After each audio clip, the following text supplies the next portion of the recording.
한 번쯤 이런 생각 해보신 적 있으신가요? 왜 저 남자는 또 바람을 피웠을까? 사랑이 없어서일까요? 아니면 다른 이유가 있는 걸까요? 믿었던 사람의 외도 앞에서 감정이 무너지는 건 순간이지만 그 뒤에 숨은 진짜 이유는 결코 단순하지 않습니다. 안녕하세요. 관계 문제 해결을 도와온 김은주 상담사입니다. 20년 넘게 중년 부부와 커플들의 관계 상담을 해오면서 겉으로는 단순해 보이는 외도, 뒤에 숨어있는 심리적 이유들을 수도 없이 마주해왔습니다. 이 영상에서는 남성의 외도, 그 중에서도 중년 남성이 외도를 선택하는 놀랍고도 충격적인 심리적 배경 7가지를 알려드립니다. 그를 단순히 나쁜 사람으로만 보지 않게 될지도 모릅니다. 이야기가 도움이 되셨다면 구독과 좋아요 부탁드립니다. 댓글에 숫자 3을 남겨주시면 그 짧은 숫자가 저에게 큰 힘이 됩니다. 1.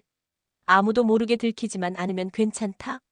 남자가 외도를 선택하는 가장 교묘한 착각 중 하나는 바로 들키지만 않으면 괜찮다는 생각입니다. 이 말은 곧 상대에게 미안함을 느끼기보다는 내 행동이 발각되지 않는가에 초점이 맞춰져 있다는 뜻이죠. 서울에 사는 51세 장 씨는 이성 친구와의 부적절한 관계가 1년 넘게 이어졌습니다. 그는 이렇게 말했습니다. 집사람한텐 절대 미안하지 않았어요. 걸리지만 않으면 괜찮다고 생각했죠. 장 씨에게 외도는 도덕의 문제가 아닌 비밀 유지 능력의 문제였습니다. 이처럼 숨길 수 있다면 죄가 아니다라는 심리는 많은 중년 남성들에게 은근히 퍼져 있습니다. 그 이면에는 성적인 욕구만 있는 것이 아닙니다. 오히려 감정적인 공백, 존재감의 회복, 심지어는 아직도 나는 매력 있다는 자기 확인 욕구가 더 큽니다. 어떤 중년 남성은 이렇게 털어놓습니다. 상대 여성이 나에게 관심을 보이는 순간 나 자신이 다시 살아나는 기분이었어요. 이런 남성들은 자신이 바람을 피우고 있다는 인식조차 없습니다.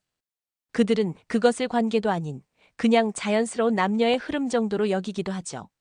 하지만 중요한 건 아무리 조용히 진행되더라도 외도는 관계를 좀먹는 불씨라는 점입니다. 외도를 일종의 스트레스 해소나 권리로 여기는 심리도 있습니다. 나는 집에서 충분히 참고 산다. 이 정도는 해도 된다는 식의 자기 합리화죠. 이런 사람에게 들키지만 않으면 괜찮다는 생각은 일종의 정당한 휴식처럼 여겨지기도 합니다. 그러나 진실은 언제나 드러납니다. 심지어 발각되지 않더라도 그 거짓된 삶은 자기 내면을 서서히 붕괴시키죠. 자신도 모르게 변해가는 태도, 불안한 눈빛, 차가워지는 말투 상대는 그 변화를 느끼게 됩니다. 여러분은 어떻게 생각하시나요? 들키지만 않으면 괜찮다는 생각 정말 괜찮은 걸까요? 진짜 문제는 외도가 아니라 죄의식 없는 태도일지도 모릅니다. 2. 그 여자는 나를 원하고 있다. 착각에서 시작된 파국. 중년 남성들의 외도에는 종종 확신이 하나 끼어 있습니다. 그 여자는 나를 원하고 있어. 이 문장이 시작되는 순간 착각이 현실을 집어삼키기 시작하죠. 경기도에 사는 56세 정 씨는 회사 후배의 눈빛 하나에 큰 의미를 부여했습니다. 자꾸 나를 쳐다보더라고요. 괜히 웃고 나한테 호감이 있는 게 분명했어요. 하지만 그 후배는 단지 예의 바른 사람이었을 뿐 아무런 의도가 없었습니다. 정 씨는 자기 안의 욕망과 외로움을 근거로 상대가 자신을 좋아한다는 착각에 빠진 것이죠. 이런 착각은 남자의 자존감과도 깊은 관련이 있습니다. 중년이 되며 외모, 체력, 사회적 위치에 대한 자신감이 흔들릴 때 누군가의 약간의 관심은 곧장 확신으로 바뀝니다. 게다가 남성의 뇌는 원래 시각 자극에 민감하고 상대 여성의 친절이나 미소를 성적 신호로 오해하기 쉽습니다. 이는 진짜 감정이 아니라 본능과 욕망이 결합된 일종의 왜곡된 반응이죠. 심리학에서는 이를 투사 프로젝션이라고 부릅니다. 자신이 가진 욕망을 상대에게 전가하며 그 여자가 나를 원한다는 식으로 스스로를 설득하는 심리입니다. 이러한 착각은 결국 아무 일도 없던 관계를 스스로 망치는 결과를 낳습니다. 상대는 깜짝 놀라고 관계는 어색해지며 오히려 본인의 이미지에 큰 상처를 남기죠. 더 나아가 실제 외도로 이어진다면 법적, 사회적, 가정적 후폭풍은 상상 이상입니다. 이 모든 것은 한 사람의 혼자만의 생각에서 시작된 일입니다. 실제 관심이 아니라 혼자 만든 감정의 허상에 불과했죠. 여러분은 이런 경험 혹시 주변에서 본 적 있으신가요? 우리는 때때로 듣고 싶은 것만 듣고 보고 싶은 것만 봅니다. 하지만 이성관계에서의 착각은 때론 인생 전체를 흔드는 파국을 불러올 수 있습니다. 3. 본능인가 사랑인가 남자의 충격적인 선택 기준. 남성의 외도, 그 출발점에는 사랑이 아닌 본능이 있는 경우가 많습니다. 사랑이라고 착각하지만 실제로는 성적 자극에 의한 충동적 행동인 경우가 대부분이죠.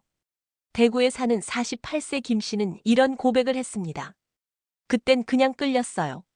내가 그 여자를 사랑한 건 아니에요. 하지만 거절하고 싶지도 않았죠. 김 씨의 말처럼 남성은 감정이 깊어지기 전에 먼저 행동으로 옮기는 경우가 많습니다. 즉, 사랑이라서 만난 게 아니라 만나서 사랑이라 착각하게 되는 흐름인 겁니다. 심리학자들은 이를 욕구의 합리화라고 설명합니다. 자신의 욕망을 감추기 위해 감정을 포장하는 방식이죠.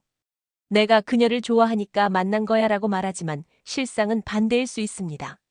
중년 이후의 남성에게 성적 끌림은 단순한 육체의 문제가 아닙니다.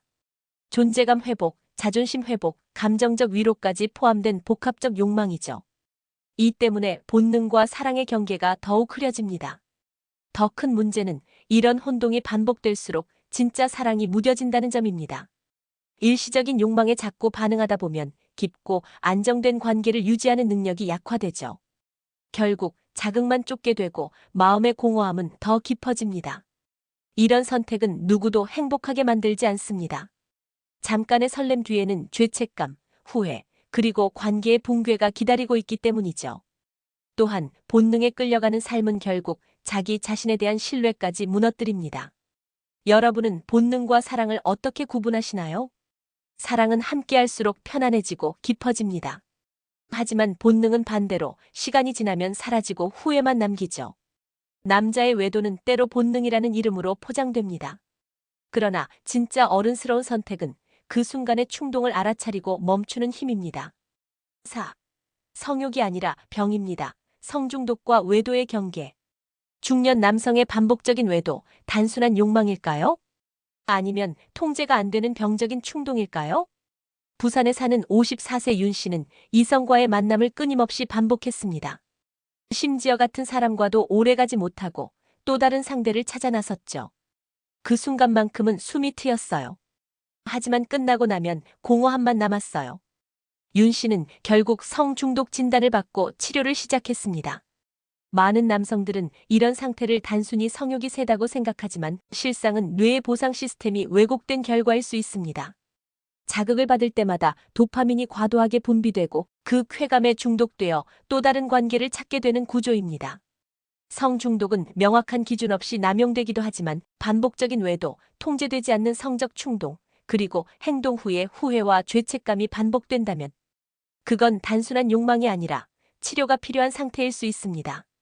이런 남성들은 종종 나는 그저 외로웠다, 상대가 먼저 다가왔다는 식의 이유를 댑니다.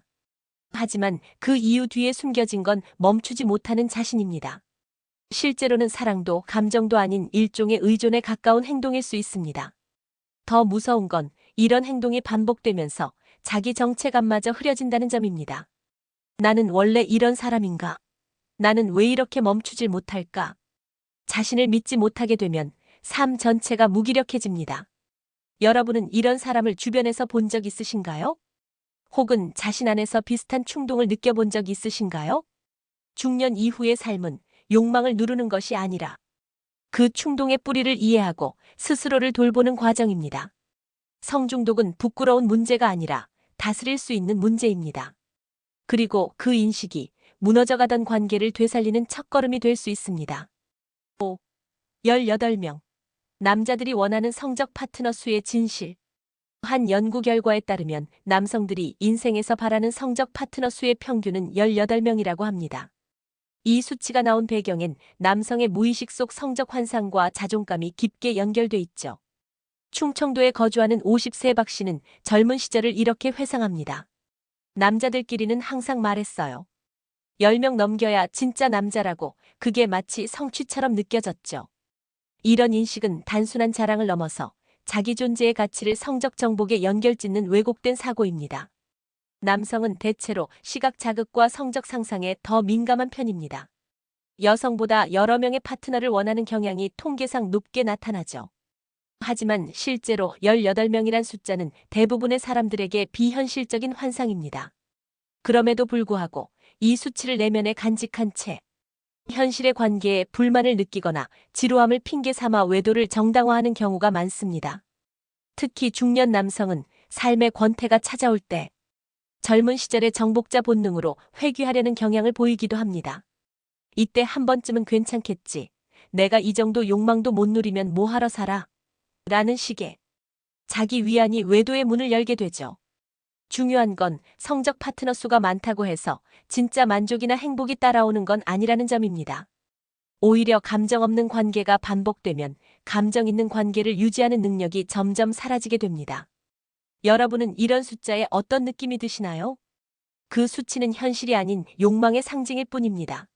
하지만 그 욕망을 현실로 착각하는 순간 현재의 관계는 파괴되고 자신도 상처받는 악순환에 빠질 수 있습니다. 몇 명과의 관계보다 더 중요한 건 한 사람과 얼마나 깊게 연결돼 있는가라는 사실 잊지 마세요. 6. 바람이 아니고 그냥 실수. 반복되는 변명의 심리. 남성의 외도 이후 가장 많이 듣게 되는 말 중 하나가 있습니다. 그건 바람이 아니었어. 그냥 실수였어. 하지만 정말 그럴까요? 실수는 한 번이면 족합니다. 반복되면 그건 선택입니다. 서울에 사는 59세 조 씨는 2번의 외도가 들킨 뒤에도 이렇게 말했습니다. 술에 취해서 그랬어. 순간 실수였다고. 하지만 그 술자리는 계획된 만남이었고 상대와는 몇 달 전부터 연락을 주고받고 있었죠. 이런 남성들은 외도의 책임을 감정, 충동, 상황으로 전가하며 자신의 행동을 실수로 포장합니다. 마치 자신은 통제할 수 없는 피해자였다는 듯이 말이죠. 왜 이런 변명이 반복될까요? 그 안엔 자신의 행동을 인정하고 감당할 용기가 부족하기 때문입니다. 실수라고 말하는 순간 상대방의 분노가 조금이라도 줄어들 거란 기대, 자기 자신에 대한 죄책감을 덜어내고 싶은 방어 심리가 작동하는 것이죠. 더 무서운 건 이런 변명이 계속되면 자기 자신도 그 말을 믿기 시작한다는 점입니다. 나는 나쁜 사람이 아니야. 단지 상황이 그랬던 거야. 이런 생각은 자기 인식마저 왜곡시키고 더 큰 외도로 이어지게 만듭니다. 중년 이후의 외도는 단순한 욕망이나 호기심을 넘어서 관계에 대한 책임, 인격적 성숙, 자기 통제력의 문제와 연결됩니다. 그런데도 그 모든 것을 실수라는 한 단어로 지워버린다면 과연 그 사람은 또 다른 실수를 하지 않을 수 있을까요? 여러분은 어떻게 생각하시나요? 정말 실수였을까요? 아니면 감춰진 욕망의 결과였을까요? 관계는 실수조차 책임져야 유지됩니다. 그 책임을 회피하는 순간 실수는 다시 반복됩니다. 그리고 결국 실수였다는 말 한마디가 모든 신뢰를 무너뜨릴 수 있다는 사실을 잊지 말아야 합니다. 7. 나르시시즘이 부른 망상, 웃는 그녀를 침대로. 중년 남성의 외도 이면에는 종종 나르시시즘이라는 심리적 왜곡이 숨어 있습니다. 자기애가 지나쳐 상대의 말과 행동을 자기 기준으로 해석하고 그녀가 웃었다는 이유만으로 나에게 호감이 있다고 믿는 겁니다. 경기도에 사는 52세 이 씨는 직장에서 후배 여직원의 사소한 친절을 신호로 받아들였습니다. 점심시간에 나만 챙기듯 물어봤어요. 눈도 자주 마주치고 날 좋아하는 게 분명하다고 생각했죠. 이 씨는 결국 용기를 내어 감정을 표현했지만 돌아온 건 당황한 표정과 거리감. 그 순간 그는 깨달았다고 합니다. 그건 그냥 내 착각이었구나. 나르시시즘에 빠진 남성은 상대 여성의 감정보다 자신의 기대에만 집중합니다. 상대가 보여준 단순한 호의나 예의가 곧바로 호감으로 해석되며 그녀는 날 원한다는 망상으로 이어지게 되죠. 이런 사람들의 공통점은 자신에 대한 과한 확신입니다. 내가 아직 괜찮은 남자야. 여자들이 날 보면 반응하지. 자신을 객관적으로 보기보다는 과거의 인기나 성취에 매달려 현재를 과장된 시선으로 바라보는 겁니다. 문제는 이 망상이 행동으로 이어진다는 점입니다. 말을 걸고 눈빛을 주고받고 친밀감을 오해하고 결국 다가서죠. 그러다 거절당하면 오히려 분노하거나 상처받는 경우도 많습니다. 왜 나를 헷갈리게 했냐며 책임을 상대에게 전가하기도 하죠. 이런 태도는 단순한 착각을 넘어 위험한 자기기만입니다. 감정의 주체가 자신이 아니라 타인이라는 기본조차 무시하고 자기 중심적 해석으로 타인의 의도를 왜곡하는 건 관계에 큰 상처를 남깁니다. 여러분은 혹시 이런 경험 혹은 비슷한 사람을 본 적 있나요? 이성 간의 관계에서 중요한 건 확신이 아니라 확인입니다. 그녀가 웃었다고 해서 그 웃음이 곧 침대 위의 초대장이 되는 건 아닙니다. 중년의 매력은 자신을 객관적으로 바라보는 성숙함에서 나옵니다. 나르시시즘은 당신을 특별하게 만들지 않습니다. 오히려 관계를 무너뜨릴 뿐입니다. 우리가 흔히 말하는 바람 피우는 남자는 단순히 도덕적으로 나약한 사람만은 아닙니다. 그 안에는 외로움, 자기애, 충동, 착각, 그리고 깊은 결핍이 숨어 있습니다. 사랑을 몰라서가 아니라 사랑을 표현하고 유지하는 방식에 서툴 뿐인 경우도 많죠. 오늘 이야기 속 남성들은 저마다 다른 이유로 외도를 선택했지만 공통된 건 자신의 진짜 감정과 마주하지 못했다는 점입니다. 무의식의 욕망을 사랑으로 착각하고 충동을 실수로 포장하며 관계를 소비하듯 반복하면서도 마음 한편엔 깊은 공허를 안고 살아갑니다. 중년 이후의 외도는 단지 육체의 일이 아닙니다. 그 안에는 자신이 누구인지, 지금 어떤 감정에 갇혀 있는지를 보여주는 신호들이 숨어 있습니다. 그 신호를 무시하면 반복되는 후회만 남고 그 신호를 이해하면 관계도 자신도 조금은 달라질 수 있습니다. 혹시 지금 누군가의 바람에 상처받고 계신가요? 그 사람을 무조건 미워하기보다 왜 그런 선택을 했는지 이해하려는 시선도 함께 가져보시길 바랍니다. 그 이해가 때로는 가장 강력한 회복의 시작이 되기도 하니까요. 이야기가 도움이 되셨다면 구독과 좋아요 부탁드립니다. 댓글에 숫자 3을 남겨주시면 그 짧은 숫자가 저에게 큰 힘이 됩니다. 여러분은 어떻게 생각하시나요? 여러분의 이야기와 생각도 댓글로 들려주세요.